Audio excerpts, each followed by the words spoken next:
Just as a quickie selfie reminder, sauce making involves the use of sodium hydroxide or lye, which can burn your skin and permanently damage your eyes. To learn and follow safe handle procedure during the entire sauce making process, even while cleaning up.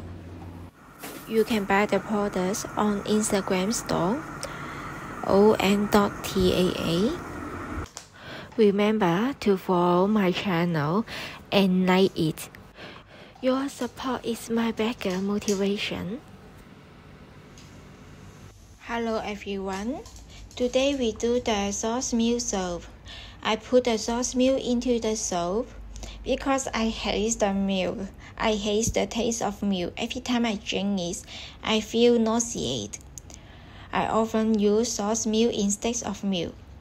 This is my personal taste. Sauce milk is rich in high-quality plant-based protein and many important nutrients, include vitamin A, B complex, soybean isoflavone, supplement, dietary fiber, iron, zinc, etc., which are easy to digest and absorb.